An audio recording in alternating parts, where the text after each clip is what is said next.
Em nosso estudo de hoje, a lição 50 do livro Seara dos Médios tem por título Irmãos, Problemas.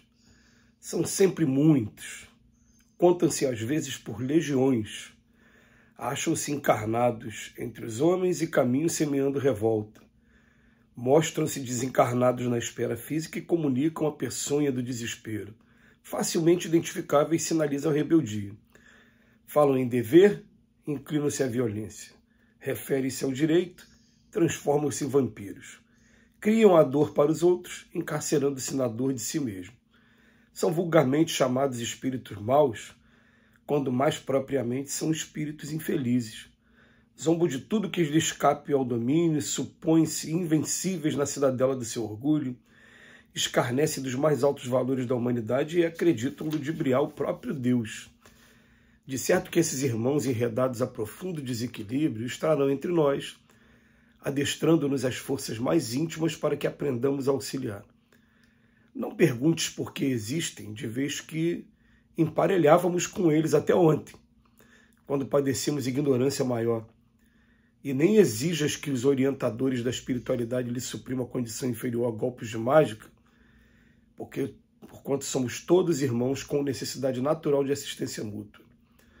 Cabe-nos, acima de tudo, a obrigação de secundar o trabalho daqueles que nos precederam e nos inspiram realizando melhor. Para isso, não te digas inútil. Se não prestássemos para as boas obras, por que razão nos daria Deus a flama da consciência e o sopro da vida? Contudo, não basta pregar, é preciso fazer. Os companheiros infelizes, além de serem irmãos problemas, são também nossos observadores de cada dia. Embora com sacrifício, atende a tua parte de esforço na plantação da bondade e no suor do aperfeiçoamento. Saibamos sofrer e lutar pela vitória do bem, com devotamento e serenidade, ainda mesmo perante aqueles que nos perseguem e caluniam, recordando sempre que em todo serviço nobre os ausentes não têm razão. Irmãos, problema. A doutrina espírita, ela é consoladora demais nesse ponto, quando ela nos situa como espíritos que fomos criados por Deus num determinado momento, de maneira simples e ignorante. Ou seja, sem inteligência e sem moralidade. Na pergunta 80 do Livro dos Espíritos, vem dizer que a criação é permanente, que o tempo todo, até hoje, tem espíritos sendo criados nesse momento. Então, o que acontece? Quando a gente começa a falar de irmãos problemas, a gente começa a olhar, em primeiro lugar, para a gente, aonde a gente ainda é problema na vida daqueles que nos cercam, daqueles que são os mais próximos, mas principalmente o quanto a gente já foi problema também, porque todos nós, sem exceção, quando eu falo todos, são todos, até mesmo Jesus, foi criado um dia pelo Pai simples e ignorante. E Jesus é um irmão mais velho, bem mais velho que a gente, né? Como a gente também é irmão mais velho daqueles que estão sendo criados nesse momento, e Jesus já chegou aos degraus superiores da vida, ao lado do Pai. É muito interessante que aqui na Terra algumas pessoas às vezes pretendam colocar Jesus num pedestal que não existe, porque ele mesmo diz, ó, sois deuses também. Tudo que eu fiz, vocês também podem fazer. Só depende de vocês. Ele fala isso no Evangelho de João. Mas as pessoas querem colocar, assim, às vezes, num pedestal de que a gente nunca vai alcançar, e todos alcançaremos. Quando a gente começa a pensar dessa maneira, a gente começa a olhar os irmãos problemas, como diz aqui na lição de hoje, como alunos da mesma escola, mas de séries anteriores, de anos anteriores, anos que a gente já ultrapassou. E é bom que a gente pense uma coisa também. Já que nós ainda somos espíritos em um mundo de expiações e provas, é bom que a gente pense que nós também não estamos numa posição tão privilegiada com relação a eles, não. Mas, como diz o Emmanuel, nós já estamos num ponto de dar menos trabalho, né? Então, o Emmanuel ele começa dizendo o seguinte: esses irmãos, eles estão encarnados entre nós, mas também muitos desencarnados.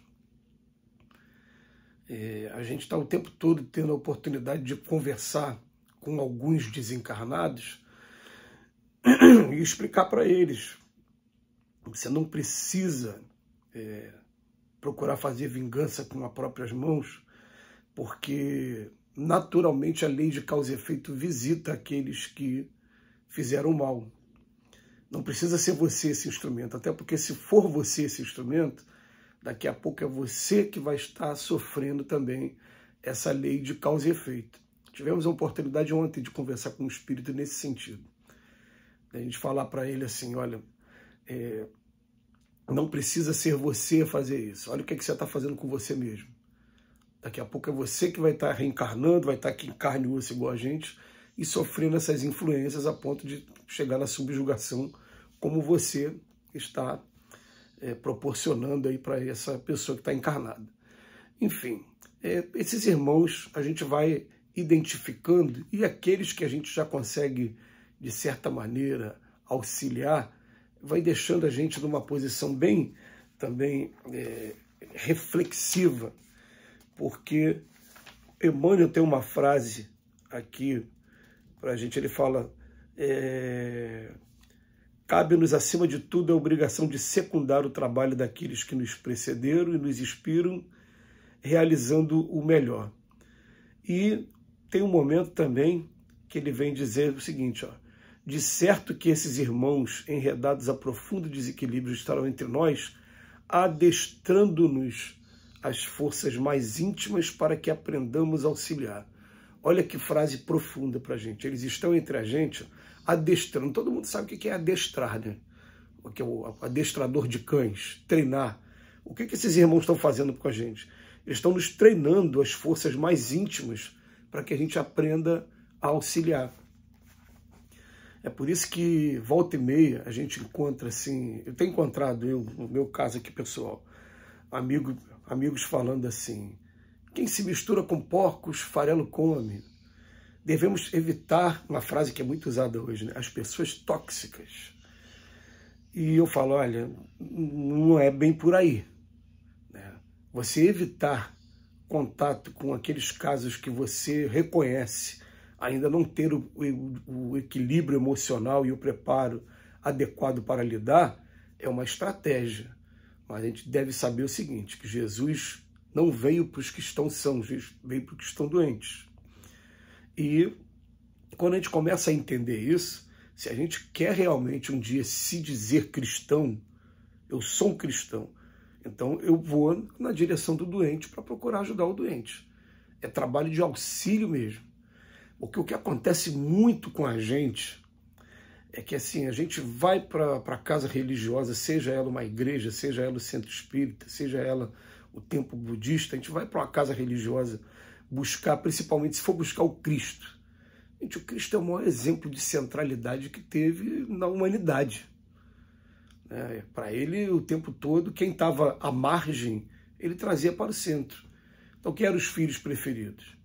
Era uma Maria Madalena viciada na sensualidade, era um cobrador de imposto, como Zaqueu, ou como Moisés, ou como Mateus. Eram as pessoas que eram mais discriminadas, era a samaritana que estava pegando água no poço.